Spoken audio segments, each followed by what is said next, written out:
జై శ్రీరామ్, భారత్ మాతా కీ జై. ది 25/12/2024 బుధవారం శ్రీ కంబాల శ్రీనివాసరావు గారు వేలాది మందితో భారతీయ జనతా పార్టీలో చేరుతున్న సందర్భంగా నిర్వహిస్తున్న భారీ బహిరంగ సభకు ఆహ్వానం.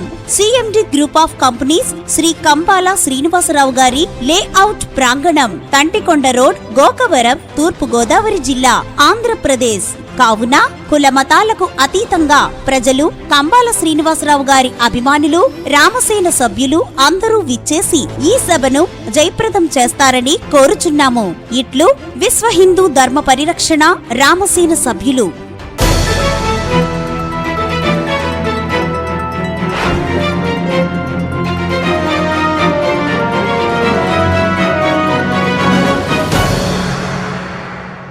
నమస్తే, N9 తెలుగు న్యూస్ కి స్వాగతం.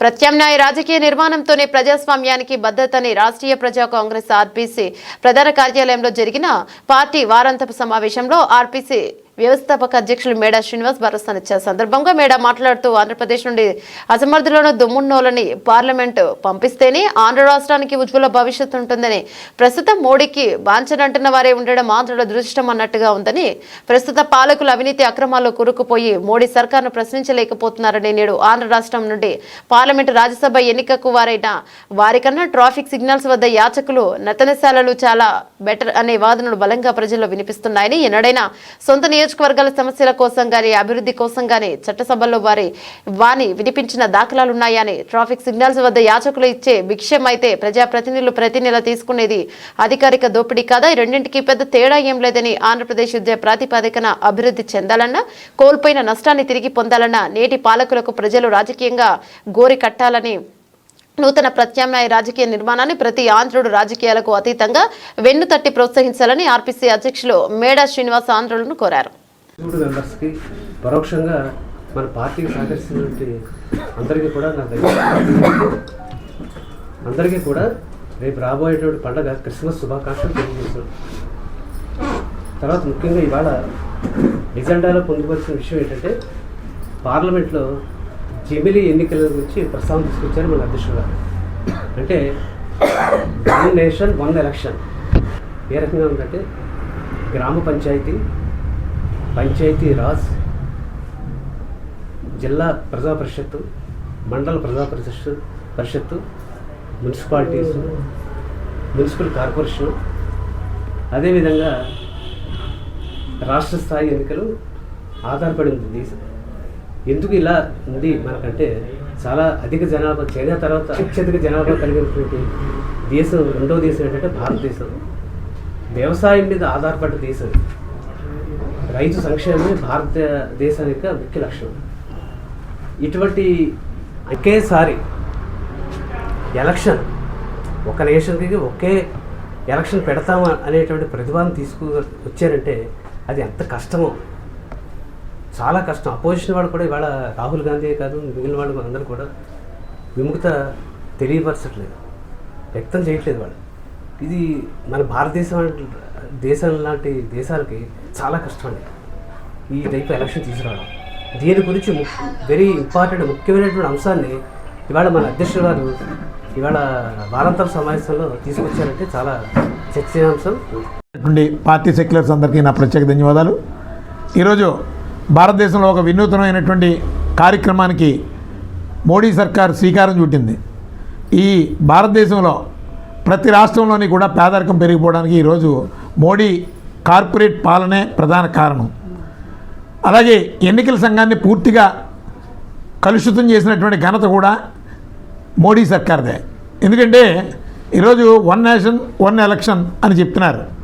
అసలు ఎలక్షన్ కమిషను ఈరోజు ప్రజాస్వామికంగా ఎన్నికలు నిర్వహించగలిగేటటువంటి స్వేచ్ఛ వాళ్ళ చేతుల్లో లేదు.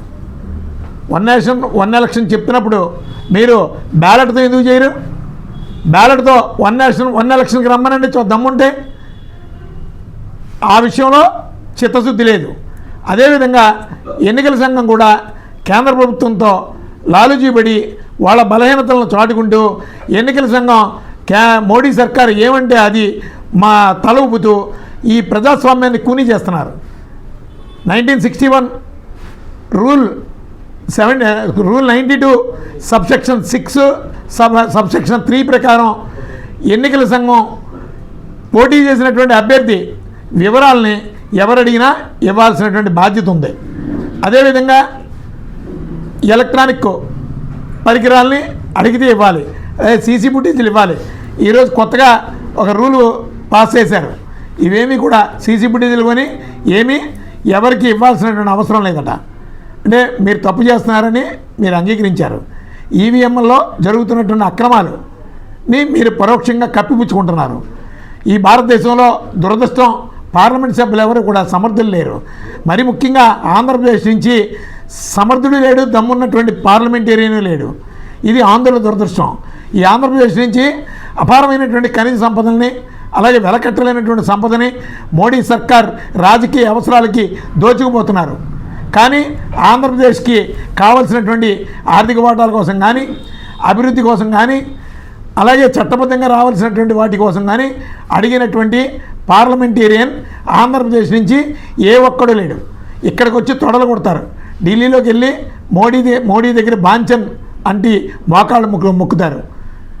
నిజంగా మన ఆంధ్రప్రదేశ్ పార్లమెంట్ సభ్యులకి మన సిగ్నల్ పాయింట్ దగ్గర యాచకత్వం చేస్తారు అడుక్కునేటటువంటి వాళ్ళు చాలా బెటరు. వాళ్ళు కనీసం వాళ్ళకున్నటువంటి జ్ఞానం కూడా, కనీసం వాడు ఆకలి కోసం వాడు అడుగుతాడు. అడుక్కుంటే సిగ్నల్ పాయింట్ దగ్గర వాడు అవసరాన్ని తీర్చుకుంటాడు, వాడి కుటుంబం కోసం ఏదో దానికోసం. కనీసం ఆంధ్రప్రదేశ్ నుంచి నాయకత్వం వహిస్తున్నారు, మీరు పార్లమెంట్కి వెళ్తున్నారు, ప్రజల శ్రమను దోచుకుంటున్నారు. ప్రతి నెల జీతం రూపంలో పార్లమెంట్లో నా ఆంధ్రప్రదేశ్కి ఇది కావాలి అని అడిగినటువంటి ఒక్క ఎంపీని చూపించమనండి. నా ఆంధ్రప్రదేశ్ భవిష్యత్తు ఏంటి, నా బిడ్డల భవిష్యత్తు ఏంటి అని ఆలోచించేటటువంటి ఒక పార్లమెంట్ మెంబర్ లేడు, రాజ్యసభ మెంబర్ లేడు. చేతకాని దద్దమ్మలందరూ కూడా ఈరోజు ఆంధ్రప్రదేశ్ నుంచి పార్లమెంట్లో నాయకత్వం వహిస్తున్నారు. వీళ్ళు మనకొద్దు. సమర్థవంతమైనటువంటి ప్రత్యామ్నాయ రాజకీయ నిర్మాణం ఆంధ్రప్రదేశ్కి కావాలి. ప్రజలు మారాలి, ఈ ఆంధ్రప్రదేశ్ని కాపాడుకోవాలి.